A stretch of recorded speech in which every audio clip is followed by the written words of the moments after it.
cold. Oh my gosh. So it is cold kind of everywhere. So it's Gary, I'm sorry. Gary says, I was trying to stay in bed. The dog kept insisting on going outside. Doesn't she know it's cold out there? Better to stay in bed. I agree. Like it is definitely cold and cozy and hot cocoa or coffee or just a day. And I'm gonna be honest, I did a little bit of that yesterday. I kind of had a really slow morning. I got up early because I had to make a listing go active. And by the way, there's no, at least that I know of, there's no automated way to just preemptively schedule a listing to go active, at least in our market. But so I had to wake up early and I made the listing go active. And yeah, and then I was like, you know what? It's Sunday.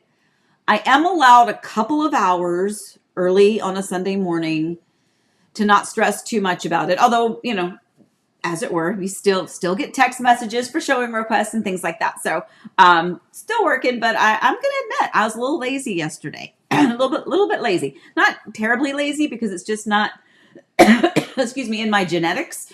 But I'm not gonna lie. I took a couple hours and finished up a series I was watching. And there's just a lot going on. So can't wait to talk about all the things, the whole watching stuff, which I know is not real estate related, but kind of in a good spot with all these things to see. So anyway, so let's see. Yeah, you guys are, yeah, Jane says UK is warmer than you guys. I know, like, right? Kind of cold. What was interesting was kind of keeping in touch with my mom, and like the first round of snow in Virginia kind of missed her. She didn't get any of that. Well, it came down, and I think they said the rain kind of washed it out. And then this one, they were supposed to get quite a bit. It always changes, growing up. There's another hair. Why does that happen to me right when I go live? Okay. There's always this thing, like in Virginia, you always joke about the weather. Growing up, it was like it could be freezing cold and snowing one day, and the next day you're wearing shorts again. So that's always kind of par for the course when you think about where Virginia is located. But I was keeping tracks on her and my sister and everybody. But yeah, like Florida's kind of cold. Yeah, right? Like burr. So, hey, you can break out a scarf every once in a while, right? This is true story. This is done, like, for those of you, and true story, like hand on Bible. When I first moved to Florida, I had asked a friend of mine, I said, I'm kind of excited for the weather, but what about like boots and scarves and like jackets and stuff? And she's like, oh, bring them because you'll need them every once in a while. I was like, okay. So this scarf, like you can probably see how crinkled it is. When I moved, I learned the twist of the scarf, like where you twist it, and knot it within each other to kind of store them and display them. This has been knotted up forever. So like it's moved and it's still kind of knotty, but it's one of my favorites. So anyway, so I hope you guys stay warm. Here's the thing. Here's your permission. Go fill your coffee cup back up, or your hot cocoa or hot tea, and go jump back in just take your laptop with you, or put me on your TV on YouTube, and I'll give you a second. Meanwhile, I'll take a sip of my water. I already had coffee. Are you done? Okay. Get all cozy. Wow, that water's not even very cold. That's crazy. But yeah, so stay warm, and we're going to have a fun little coffee time this morning, and probably more important that you have that warm beverage with you. All right. So lots going on. I hope you guys had a wonderful week. I hope you had a wonderful weekend. I know, again, temperatures wreaking havoc on a lot of people, whether or not they're able to travel. There's some people that were traveling, and then the whole flight issue, they're like, just screw it. We'll come a different time. Things like that happen quite a bit. It's just a little odd for Florida to get a deep freeze. Now, interestingly, I'll share a little story with you, because when I first moved to Florida, I did some, within real estate, I wanted to know, how did Horizon West begin? And so the whole Horizon West area began something very similar, long time ago, much like today. It had some uncharacteristic deep freezes. Now, those deep freezes can affect those citrus groves, the soil content, things like that. And ultimately, what happened is after that, I believe they had like 2 in a row. It was just very uncharacteristic, again, of a tropical weather type climate. And those deep freezes affected that, and that meant the citrus groves weren't producing the way they used to. And it just kind of started the spiral of, oh, okay, well, we have all this land, we have all this, prime farmland back, zoned agricultural back behind Disney for these citrus groves, and now it's not producing like it used to, and blah blah blah. Hence and I know I've told you the story before, but it is kind of interesting that here we are again, where you can see, oh, and I didn't slide it over, but you can look, and like fountains in Claremont are frozen. Disney fountains, like things are like frozen, like it's frozen. The farms that have the blueberry farms and the flower farms, places you can go, those are frozen. You can kind of see bags over top of shrubs and plants at the nurseries. It's cold, y'all. So anyway, those of you that are used to the cold, you can share some tips. I don't mind telling you, I kind of like it. Just saying, I kind of like it. I'm kind of a big fan of cold, whether it's snow in Virginia or whether it's dipping temperatures in Florida. It's to me, it's a little welcome because I know it doesn't last forever. Those of you that live up north, and this is like a constant for like months on end, and it's just bitter and it's just mucky and slushy and nasty goop on the sides of the road, or I get it. That can be really depressing for an extended period of time, but for places that kind of don't really get it very often, it's kind of a welcome change. It's kind of a it's a little something special to kind of go, okay, well, it's a little cold, it's a good time to just again cuddle up, give yourself a day off, snooze a little bit, watch a show, grab that blanket that you use as a decor throw blanket and actually use it. Or break out your really old, crinkled up scarves from way back when. So anyway, all right, let's get ourselves going. Let me see if anybody else popped in. By the way, I did just clean my glasses like within seconds. Also, I turned my computer camera around. Excuse me. I don't know that this is any better of a view, but I wanted to show you the flowers. I got some beautiful flowers, and you'll see those later on in our little coffee time this morning. All right, let's see who else may have popped in. Did anybody else pop in? Roxanne, good morning. What? 7 below zero in upstate New York. Oh my.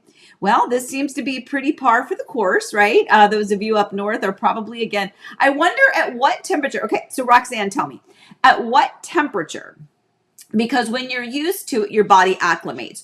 Just like when you move to a state like Florida and it's constantly warm, your body acclimates to that norm, right?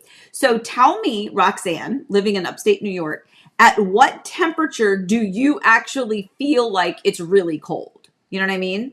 Like, because if you can see a Floridian and it can be, like 85, 90 degrees, and they're okay to wear a long sleeve shirt because they've acclimated to it. Doesn't mean it's not hot. It just means their body can regulate that temperature, and that's not as hot as it is to somebody coming from another place. So for people who are not living in the cold all the time, what temperature is it where you're like, dadgummit, this is cold. My booty is frozen. Like, what's that temperature? You tell us, Roxanne. All right. Meanwhile, beautiful Jen Ross just popped on. Good morning. And she does love it. Okay. So Jen's from Canada originally. So yeah, she's like, well, yeah, this is great.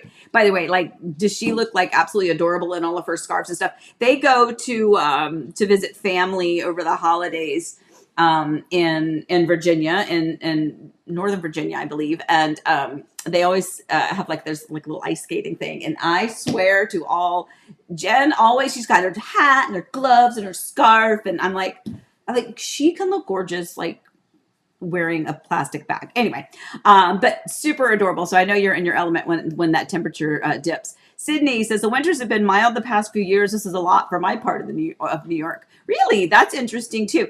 I remember, and I was doing coffee time at the time, so we can go back and find that one if you want. But There was a time we hit, and then I promise we're going to get going. Good gracious. There was a time when Eric had bought me and the girls tickets to Hamilton on Broadway. Not too long after it opened, tickets were pretty pricey, and we had our trip planned like over a year in advance because again, it was new. We couldn't get the tickets, and you just had to wait and wait and wait, and paid an arm and a leg for them. So Eric, as usual, did everything perfect. He got our tickets. We had the best seats, and lo and behold, our trip landed right during a major nor'easter, like a big old blizzard. It was bitter cold. Orlando couldn't fly into New York.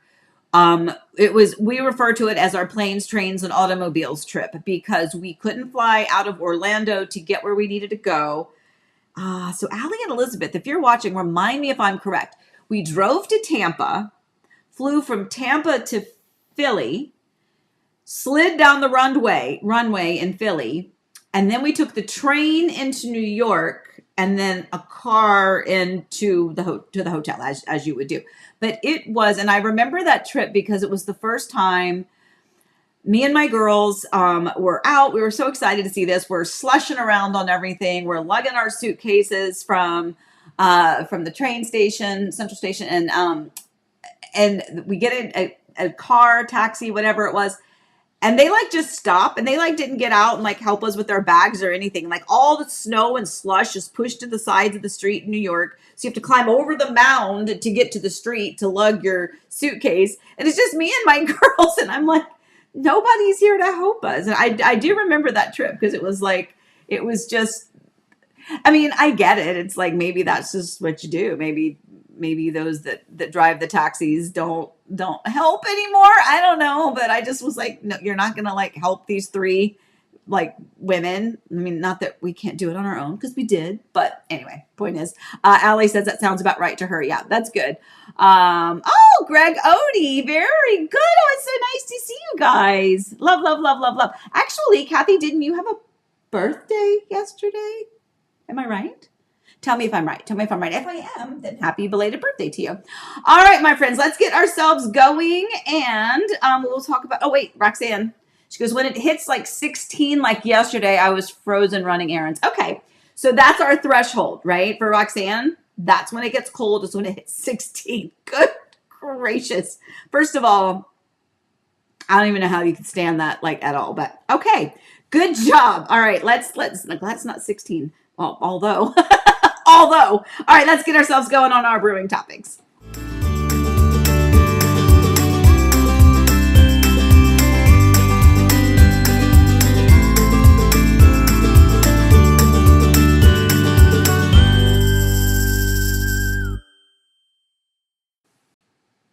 Okay. Okay. All right. Well, this is the problem. Allie's going, because I usually have everything set just perfectly, but now I don't. But that's okay. I'll just lean in like this. By the way, good morning, Elizabeth. Good morning, Elsie. Good morning, Susan. I didn't see you pop in here. And I also saw that Jane says I had a school reunion 44 years after leaving. A lot of gray hair and baldness. And then Pam. I love you guys. Pam says, wow, Jane, how fun. Yes, usually the women look much better than the men. Okay, anyway. All right, our brewing topics. Know your number, to go or not to go to the inspection, and mobile mail away and a RON closing, and what that means and how that could potentially be something that you might want or need to consider. All right, so our first topic is know your number. Okay. This is, again, stems from real life situations. And I mean, I elaborate on it more because it's a good catalyst for a topic. So know your number. If you are, and by the way, this is for buyers. I have to do this because, by the way, you're going to be so proud of me. You're going to be so proud of me. Like, so proud. Like, you guys are going to be like, I should have a party thrown for me because you're going to be so proud of me. So when we sold all of our coffee time setup, was super elaborate when Eric was around to make it super elaborate. When I sold the house, we packed up all the stuff, tried to keep everything all neat and organized because I don't know input, output, this cord, that cord, clueless, right? So had it all packed up. I took all of the cords, which, by the way, this is a great moving tip. I know we're not on topic. Let me put back here so I have to keep leaning over. Good. Quick moving tip is that I always take a Ziploc bag and I write on it family room TV cord. And then I tape that top and bottom to the back of the TV or something. Or if it's like maybe it's the cords that go to an entertainment center that plugs it into the wall or whatever it is. I always take a Ziploc bag. I mark what it's for, and then I tape it to that component. Sometimes I have a bag of random cords, but that's a little bit more scary because then if you lose the bag, you lose all of them as opposed to things. Anyway, so I have all these cameras around to give light. And one of them is a really nice one. It's really nice. It's really expensive. It's the bigger one. And I had the cord. I had it. It was bagged. It was tagged. It was taped. And then it was gone. So I don't know what happened to it in the course of unloading, loading, moving in, whatever. It's been gone. So I haven't had the big light set up in a while now. And I don't know these things. I don't know what the name of that cord is. I'm like, well, it's got like a double thing over here, but then it needs to go over here with this. And it's like, you sound like an idiot because you don't know what you're talking about. And it's too big for me to like carry to the store and say, can you find me a cord that goes for this? So anyway, I did look it up and I found it and I ordered it and I plugged it in and it worked and nothing has caught fire yet. So I have the big light, which means it's reflecting a little bit more in my glasses. So that's why I moved everything around. So I'm just going to cuddle up with you this morning, if that's all right. Anyway, all right. So let's go back to our first topic, which is to know your number. And that means both buyers and sellers. Let's talk about the sellers first of all. Know your number. What is your mortgage payoff? Do you have a second mortgage? Do you have that HELOC? Do you have a solar panel lease? Do you have anything that is attached to the home that you need to consider when we get an offer? Now, I did not say that you need to consider when pricing, because what you owe on your home, candidly, in some cases is irrelevant. Your home is what your home is. Your home is worth what your home is worth. So you can't just say, well, I need to pay this off and I need to pay this off and I need to pay this off and I need to pay this off and this off. And then, of course, I need a little left over. So I need to make X amount. That's not the way it works. As much as I wish it were, that's not the way it works. But you do still need to know your number. All right. Now, the reason I say that is because currently I have a listing. Candidly, the listing's been on the market for quite a while. Listing is due to expire shortly. Took a long time. We got an offer. And you know what? We got an offer that was try that one more time. Okay. We received, and I get really excited about this. We received an offer that was within the realm of a conversation. It was not a flat out offer that one would accept right away because it kind of lowballed a little bit. But candidly, it was an offer that if we countered back, and the buyer agreed, then we were in a very fair market value of this home. And we were lucky. Remember, this is a buyer's market. Buyers they've got all the power right now. That doesn't mean that every buyer you should go in and you should just, lowball everything. If you want the home, again, what are you trying to accomplish? If you're trying to get the property, then offer something on the property that's going to get you to ultimately achieve your goal, which is to get the property. Not everybody is desperate. Not everybody is incredibly motivated that's willing to sell their home for $50,000 less than what it's worth. Would you? So you have to think about that. And it doesn't mean that you can't try to come in a little stronger, but if you come in insultingly low, you're going to lose the opportunity for that counter, and more importantly, that conversation to try to get to where both sides agree. Anyway, back to my story. So we receive an offer. The offer was low. My suggestion was we counter back at this amount, which, by the way, was only, and I say only as the listing agent, it was only $15,000 under asking. Now you might go, oh my gosh, Amy, that's a lot under asking. No, my friends, it's not. It's priced slightly higher than it needs to be because we priced based on some initial numbers that they needed. In this market, it is not uncommon for a buyer to request closing cost contribution of anywhere from 5, 10, 15, 20,000, or some of them are asking for a full 3%. So again, depending on your offer, these are not things out of the realm of a conversation, but you can't necessarily have it all. So anyway, so ultimately, if we could get this home under contract, which by the way has not had a lot of showings, it's been on the market for quite a while. The market conditions have changed a little bit. If we could get them to where they would accept the counter, then we would be in great shape. But the seller needed to think about it. And I'm like, as a reminder, people, you have 24 hours typically, okay, to review an offer and to accept or to counter. Doesn't mean that you can't wait longer. Sometimes I've had both sellers and buyers where the instruction said, please allow 48 hours for the seller to review, because maybe they live out of the country, or maybe they're traveling, or maybe it's just they're in California and they just need that extra time, whatever it is. But typically it's 24 hours. And in this case, it was 24 hours to accept or to counter. So the realtor and I are doing everything in our power, representing our respective clients, to get this going. This was like 2 weeks ago. 2 weeks ago.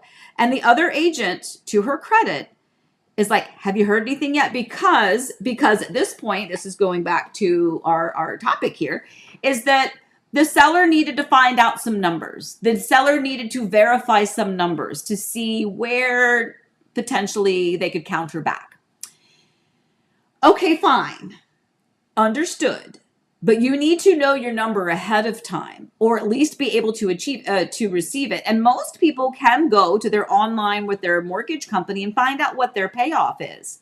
And if you have a unique situation where you might need to do a little bit more digging and go to multiple places, then please make sure you do that, because you need to know your number. Now, second, by the way, just got, I didn't even get the number. I just got a message last night from them saying, I need 480. I can come down 5,000 off the list price, and that's all I can do. But that's, unfortunately, it's still higher than what the market is telling us at the moment, and we lost the buyer. I did my job, guys. I worked really, really, really hard. It's been on the market. I've done everything that the seller needed me to do. Tried to keep the buyer, the buyer's agent tried to keep us on track for this. She's like, we'll wait. Find out what you need. Please let me know. And at this point, we've lost them. They've gone on. So I did my job. I procured a buyer for us. We got someone to submit an offer that was fair. But because another party, the seller, did not know their number, or did not have that information readily available, or whatever the situation is, not prepared to really dig in and secure a number and play and understand what that number was going to look like, we end up losing the only offer we've had in almost 6 months. And very few showings. So sometimes you need to understand, you right there. No, sometimes a seller or a buyer, whomever, but in this case, a seller, needs to understand that your home, I understand we all have debt. But selling your home and pricing your home is not dependent on what your debt is. It's just not. And I understand it could put you in a very precarious position to not get out of the home what you need. But do you want to sell the home and at least get that part of it taken care of and pay off that before you get foreclosed on, or whatever other detrimental, like truly detrimental things could happen to you? Anyway, that's been a little bit of a frustrating story. Now, also know, this buyer or seller, what is your floor? What is your ceiling? What is your range of reality, and how that compares to the actual market? And what I mean by that is, if you are a seller, what's the floor? What's as low as you can possibly go? Otherwise, you just won't sell it. Because remember, if you have to sell it, you have to sell it. If you are in a situation where I have to sell my home, then your floor is probably going to be a little bit different, because you have to sell it. You either need to sell it and make as much as you can, or you're going to have it continue sit there on the market and maybe not make what you expected to make. And then now you're several more months in arrears, and it could be a problem. So again, your situation, what is your floor? What is your ceiling as a buyer? What is the highest that you are willing to pay for something? And it could be that specific home. It could be in general, like, hey, my max budget is 600,000. That's it. I can't go a dollar more than that. Then we know then 600 is your ceiling. And for a seller, if you're like, look, I want to sell the house, but I don't have to sell the house. But if I'm going to sell the house, I need to at least make this. And if it's within the realm of reality or the range of reality, then it's a great place to be. And then remember, as I've just been saying this whole time, how does that actually compare to what the market is telling us? And that is a really hard conversation, I think, for people to understand, because they just don't understand how it works, to be honest. You can just think your house is worth what you want it to be worth, and the data may indicate otherwise. It may totally support your price point. In fact, it may even indicate that your home is worth far more than what you're expecting. When I do my seller's information sheet, I have them fill something out and I ask them, what is your heart number? What are you hoping to be able to sell the house for? And I don't ask that number because I'm going to adjust my number when I talk to you. If you say, oh, I want to sell it for, 650, and that doesn't mean that I'm going to go, okay, well, she wants to sell for 650, so let me just play with the numbers to make it 650. No. What that does for me is I do the numbers independently of what you tell me you're hoping. And then if my number is 675, we're going to have a fantastic conversation, my friend. If my numbers are more like 625, then it lets me know how to gauge that conversation. If my numbers are more like 550 and you're 650, again, it gives me a way to gauge how that conversation is going to go and to help guide you and explain to you how those numbers were established. I had a listing. Well, I didn't have a listing. They decided not to go with me at the last minute. Again, full disclosure. They saw my sign in a yard for sale in the same community. They don't know who I am. They don't watch Coffee Time. Don't watch the videos. They have no clue who I am. Not that they should, but I'm just saying they don't know who I am. They just saw a random sign in a random house with my name, my picture, my phone number. So they called me and they said, hey, I have a house in the same neighborhood. I'm interested in seeing what it's worth, and did the numbers. Now, here's a story. Gosh, I have so much to tell you. I love talking to you, by the way. And I know that I probably drone on and on and on, and you guys are probably already having a chat conversation over here somewhere. But so again, true story. So in this particular situation, she purchased less than a year ago and purchased it. I don't know if there was a realtor involved, but if so, no one caught the discrepancy of the square footage. So she bought her house based on more square footage than it actually is. So not only is she trying to sell it like 6 months after she bought it or a year after she bought it, it's not been very long at all. Overpaid for it when she bought it. The area is not super like thriving with like super crazy, everyone's selling for way over. It's a little, because there's so much new construction competition, right? So you have to compete with them. And I did everything. I scheduled the photos, had the paperwork ready, had the conversation. We had a FaceTime conversation or a Zoom conversation. I had everything prepped and ready. And then when I went to send something, she decided she goes, well, we don't have a history, so never mind. And I was like, I don't understand what that means. We don't have a history. And I was like, well, it's like, we may not have a history together like you and I might, like she doesn't know who I am. And I understand that, right? It's a very personal relationship that you can have and you want to trust that person. But I said, well, okay, that's fine. So I'll cancel the photographer. I'll pull the documents back. But they wanted to, same story. They wanted to list it for what they wanted to make out of it, as opposed to what the market was indicating. All right. Anyway, going back on. So that was that. All right, what's happening over here? Is there anything happening over here? Oh, Susie Q. Good morning. Kim Sokolsky came in. Good morning. And then, yay. Yes, Kathy, I was right. Yay. Of course. Good birthday. Happy belated birthday. All right. So, where are we? Okay. So now let's do our second topic. So I think I got that right. Know your floor, know your ceiling. Know what is within the range of reality. Again, both buyers and sellers, that range of reality is a conversation range. If you come in too low, or it could be just ridiculous, or if you list it too high, you may not be within the range of reality, and that's not going to be in the range of a conversation. And that is why, my friends, you need your realtor to help guide you. And sometimes, and this happens too, sometimes you'll have somebody in your ear over here, maybe indicating that they think something else, and that can muddy the water a little bit. And you may have a neighbor that's like, well, I can't even think of an example right now, but sometimes or more importantly, I guess we'll say, well, so-and-so sold their house, like 2 years ago for whatever. Well, guys, that was 2 years ago. Like we're not 2 years ago. We're not. Anyway, all right, let's move on. Good morning, Melody.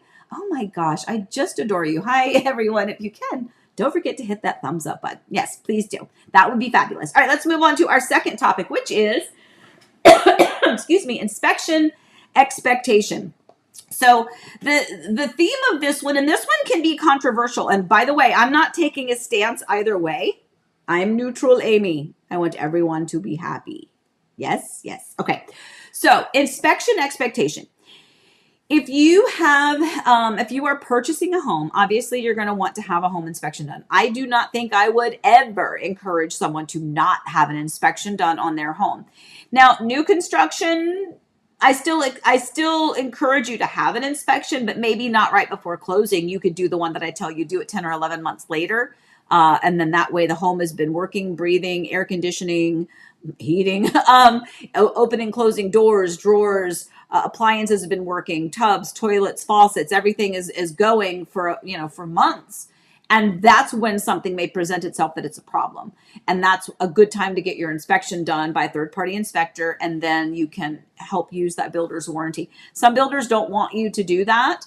Some builders are like, absolutely, we stand by our product. So my suggestion is get the inspection.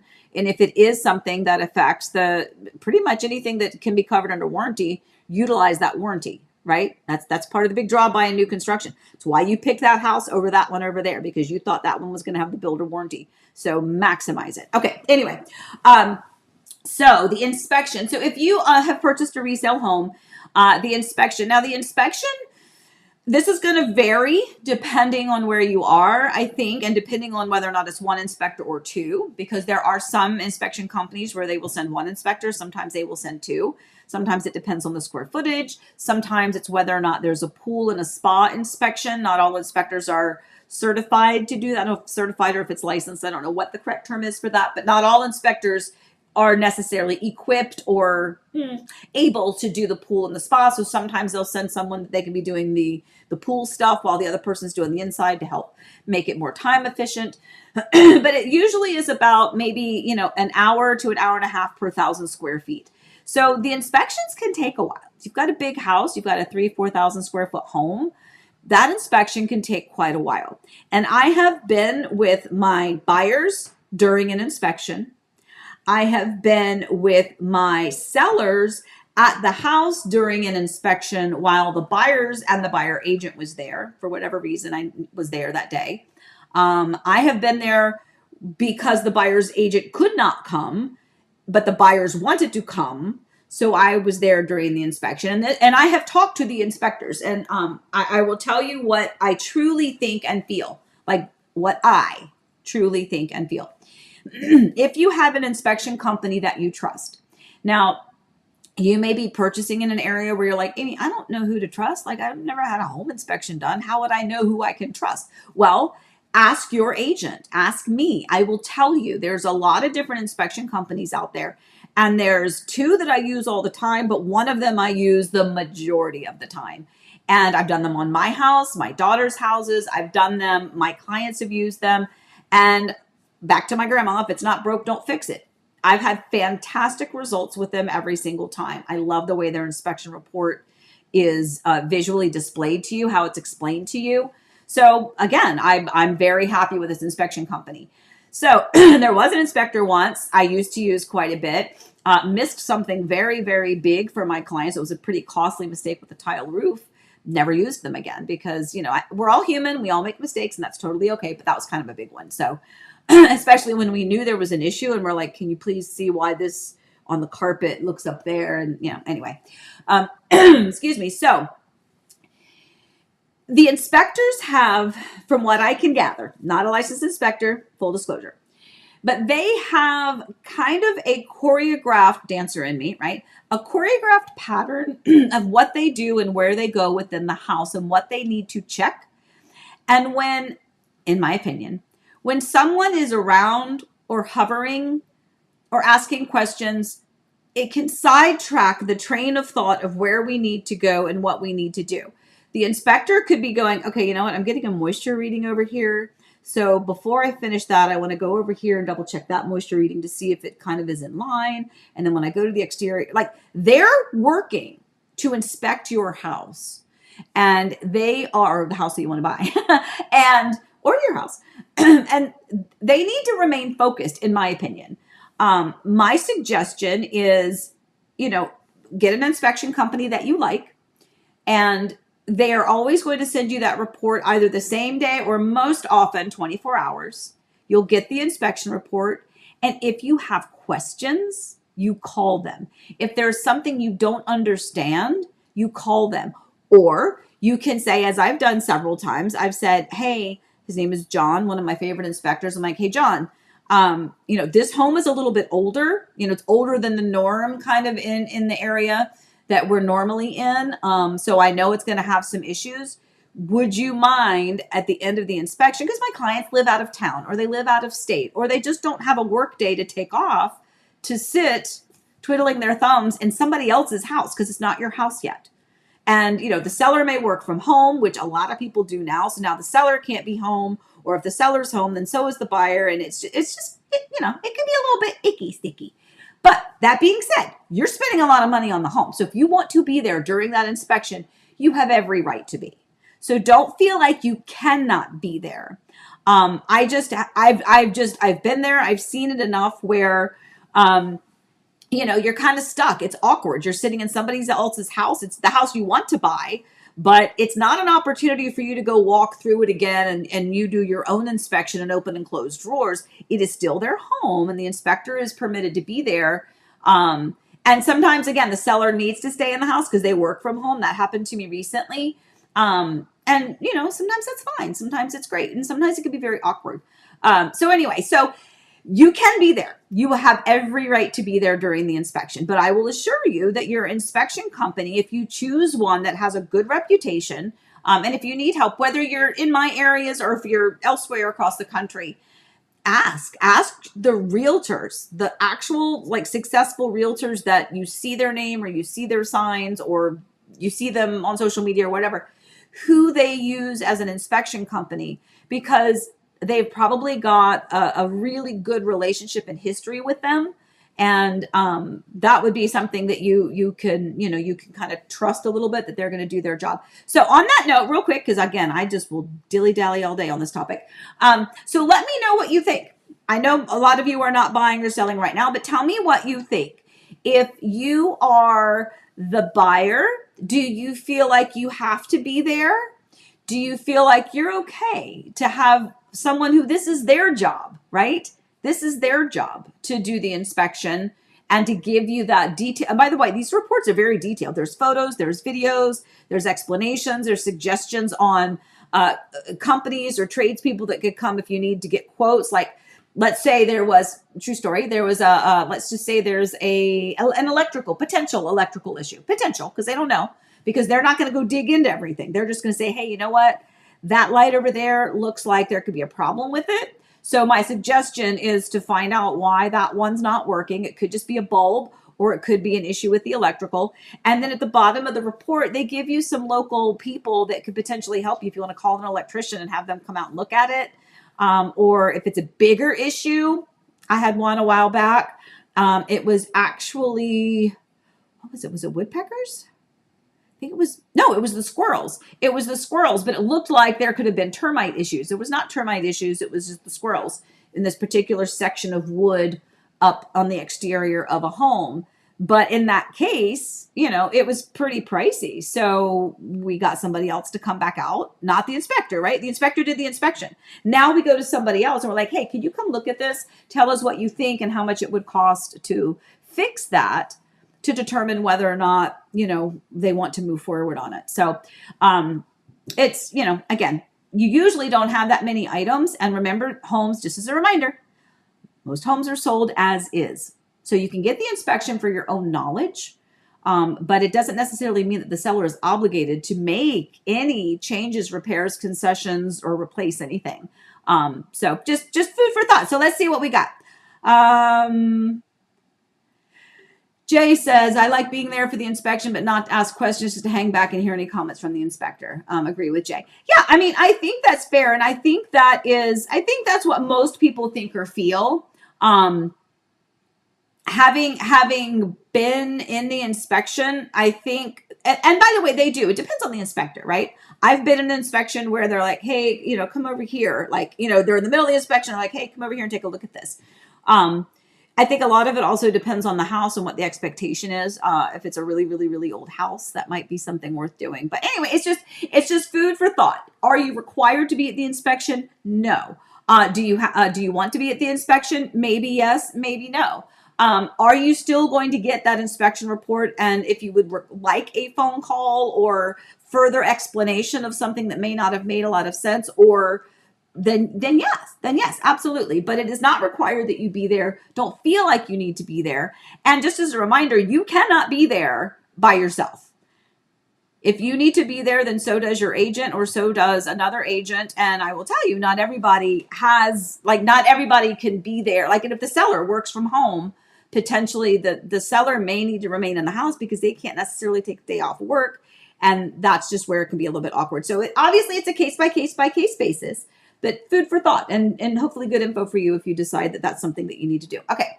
Boy, I can talk. Not even on the third topic. Let's go. Okay. Mobile, mail away, and RON closings. How do they work? Okay. So just FYI, the reason this topic came up is because of the weather. For clients who are kind of stranded up north, or in places where flights were canceled, or they just couldn't get to the airport, they just didn't feel like it was going to be safe travel. And maybe they had a closing. Maybe they were doing new construction. Maybe they were getting ready to close on a home. So do you have to be present and close in person? Should you? Yes. Do you have to be? No, not at all. Now, there are some builders, D.R. Horton is one of them, at least, again, in the Orlando market, where they will not do a mail away closing. They just will not do it. And what I mean by mail away or mobile closing. So mail away is, let's say you're stranded. Let's say you're stranded in another state. There's snow everywhere. Your airport shut down. You cannot travel. Okay. Well, they probably wouldn't do a mail away at that point. They would probably do a RON. But anyway, let's continue on. So a mail away is essentially, hey, better example. Maybe you've got a short-term rental. There's already a tenant in it. You're purchasing the property with that tenant in it, and you are just going to sign remotely. You're going to do a mail away closing. So what that means is the title company is going to mail that closing packet to either a different office, if it's a national kind of brand type thing, maybe a local office, or maybe they're going to schedule that mail away closing for you. And that mail away means that somebody still has to be there. You still have to have that notary or that closer. That can either come to your house. I've done one from my house before back in Virginia when I think we refinanced it, but either way, we had someone come to in our kitchen counter. We were signing things. I've been to a client's house where the mobile notary came. We closed right there in the property. They brought their portable printer. We did it all right there. And that was, again, a mobile notary, a mobile person that can come and handle the closing. A mail away is when they mail the packet. The packet gets signed, and then it is usually FedExed back to the title company. Because remember, they have to have wet signatures, meaning you have to sign it. They can't do a copy of something. Now, sometimes in those cases, when it comes to funding, gosh, I've got to stop talking. I'm looking at the clock going, how did it become 9:46? Okay. So if let's just say that you're supposed to close on the 15th, you sign on the 15th remotely. Okay. That closer has to take that packet with your wet signatures, and they have to then FedEx or overnight that back to the title company that was handling the closing of the property before they can fund it. So that means you signed on the 15th, but nothing gets funded until the next day when they get the paperwork in hand. Although some of the title companies, depending on where you are, I do not work for a title company. This has been my experience in the past. There have been times where they've done the mobile closing. That closer has packaged it in FedEx. They have shipped it back, but they have scanned copies showing that those wet signatures are in place. That could potentially be enough for them to initiate funding so that you can sign on the 15th, fund on the 15th, and the wet signatures arrive on the 16th. It just depends. The other thing is a RON, a remote online notary. This is done from your computer. This is done from someone who was on the other side, kind of like we're doing right now, potentially like a Zoom type of an effect. Think of it that way, where they share screen, they go over everything, and then you type in or you sign electronically with a remote online notary, a RON. So anyway, so there's a couple of ways to think about that. And the reason I mention it is because I've had clients that were sick that needed to close. I had clients that had fallen and were not mobile at the time. They were not in a position to travel, to walk into a building and to travel. They just couldn't do it. I've had it for convenience sake. I've had it where the builder delayed the closing and my clients had already made travel arrangements. And they're like, well, now we're out the money. We've traveled. You're not ready for us to close. We're going back, but then you're bringing somebody to us. So there's a whole different scenario. And again, I'm not saying that can happen. Check with your agent, check with your title company, because it can be different, whether it's new construction versus traditional resale. But there are ways for you to close on a property without you being at the actual place if there's a scenario or a situation in your life that warrants that. So anyway, just keep that. Allie's popping in. Love it. In case you missed it, here's the latest home tour on Amy's channel. Thank you. Thank you. New model home coming soon. Gary, after selling my house, I refied my current home. I had a mobile closing. No issue involved, but they did have the date a few later to allow for FedEx to get the documents to the finance company. Yeah, exactly. Thank you for validating. All right, my friends. All right, let's keep going. I want to keep going, keep going, keep going. So much going on. Let's do wishes.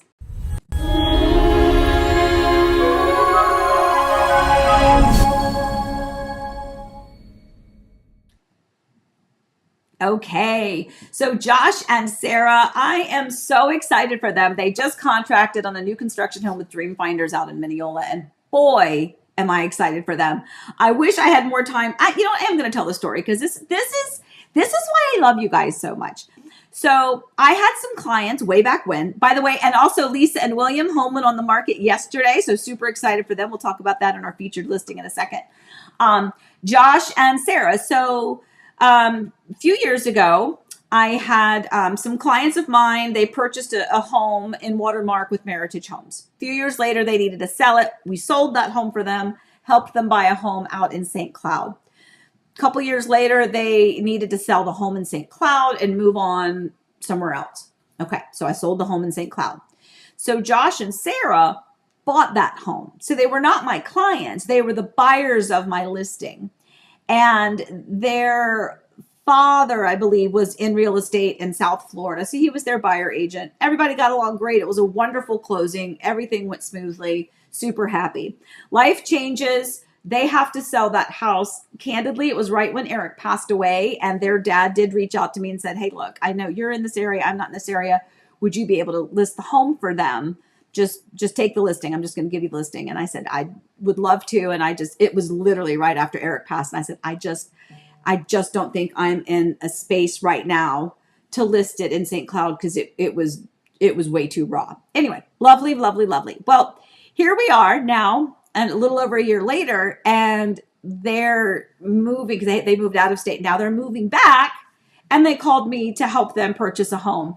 And that just has warmed my heart so much. They weren't my clients to begin with. And I asked about their dad. I said, how's he doing? They're like, oh, he's great. He's doing wonderful, but he's not really in real estate anymore. Because I kind of was like, why aren't you using dad? That just makes my heart so happy. So, again, it just warms my heart. All right, let's keep going. Listed.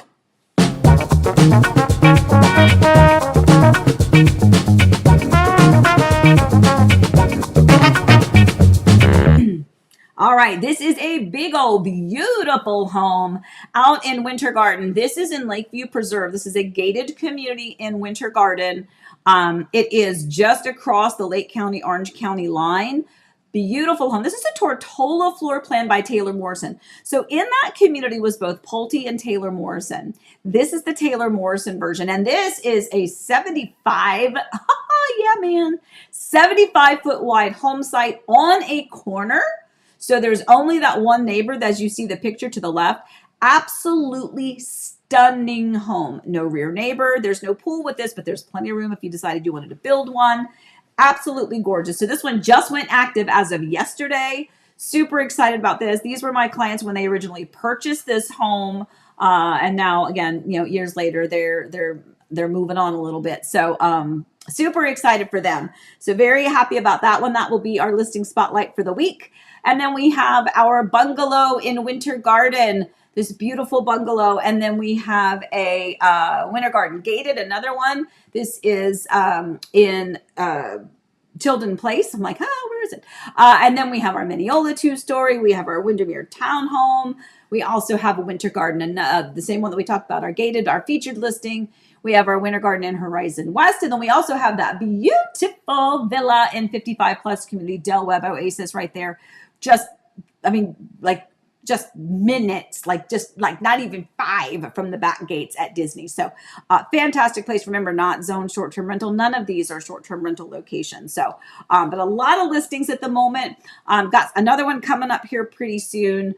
So let me know if you have anybody that, maybe you're interested, or maybe you can share it if you think somebody else might be interested. But we're excited for all those families and hoping we can get somebody to contract on those pretty quickly. All right, let's go to Word. Oh, now come on, Amy, tell me what's the word. Okay, the word today is cure. And what this means is if you happen to live out of the country, if you don't live in the United States and you are purchasing a home here, always check with your lender, with your bank, with your title company, with everyone. But usually, in my experience, those funds that you are using to purchase your home needs to be in a United States banking institution, and that money needs to cure, meaning it needs to be in that account for any specified period of time, 30, 60, 90 days, which could affect the timing with which you are able to purchase a home. So, and by the way, sometimes this also happens with like investments, I think. I heard someone say it's going to take me 90 days before I can get that all, whatever. And that could be a different scenario. But when it comes to money curing in an account, I know for sure we've had clients that purchase from out of the country. And then they have to, if they have a United States banking account already, then if the funds are there, then that's fine. If they are transferring funds from another country into the U.S. account, it has to sit there for a specific period of time. That time limit is dictated by somebody else, right? Again, that's why you check with your bank, check with your lender, check with the title company. What are the rules there for your specific situation? But sometimes, and where the money is coming from, because the point is that money needs to be traced, right? So that money has to sit there 30, 60, 90 days before you would be able to utilize it to actually close on the home that you were trying to purchase. So keep that in mind and ask those questions in advance if that happens to be something that could potentially affect you if you're thinking of buying a home in the United States, but maybe you don't live here. All right, let's talk about our watching.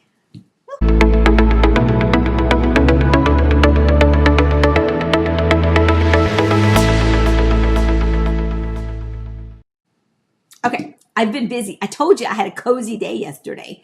Actually, it wasn't a day. It was a cozy morning. And I got up early, so I'm not going to feel guilty about it because I was still up and moving around by like 10:30. So, but for me, that was like way sleeping in. Okay, so the Red Road. Don't ask me how this just popped up. And it's because the actor there is in Virgin River. I love Virgin River.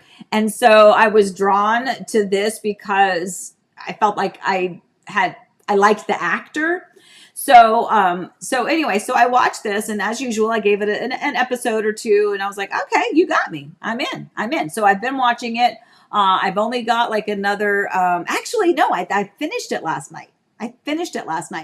And it was the worst ending ever. I was like, what?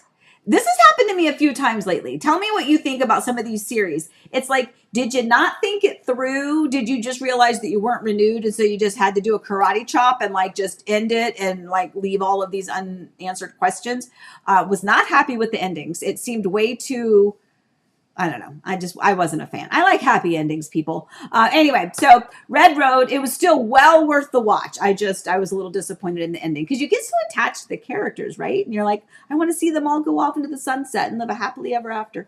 Not always possible. And Bridgerton. Oh yeah, Bridgerton, of course. Been very much looking forward to that. My girls and I are like, we've been kind of waiting to see if we can find a way and a time that we can watch together, which is a little bit more difficult, but we try.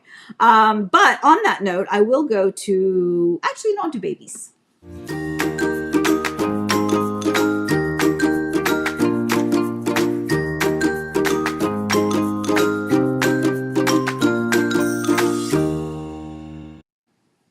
Okay, so much fun. As you remember, last week was a double birthday week. Forrest had his birthday on Tuesday. Mine was on Friday. Elizabeth and Elsie did a little trip to St. Augustine to go see Forrest and Caroline in their new house and have a little birthday celebration with them. To my understanding, Elsie picked out the birthday cake she wanted to make for Uncle Fofo. And she chose a pink cake or a white cake with pink icing and Peppa Pig sprinkles. So I'm sure Forrest loved it, but that was what Elsie decided she wanted to make. So anyway, so they had a nice little visit. They went to the zoo, so they had a good time there in St. Augustine. And then, of course, I bought some snack cakes and sent some to Easton, and he loved them. So, I mean, I didn't make them. They're just like the little hostess ones. But anyway, so I love that he's just chilling in the bottom picture. He's like, this is the life, man. I got my sippy cup. I got my little duck that Mimi got me. And I have some little goldfish crackers. You know, hey, this is life, right? I love it. They're just so stinking cute. I can't stand it. All right, let's go to Cup.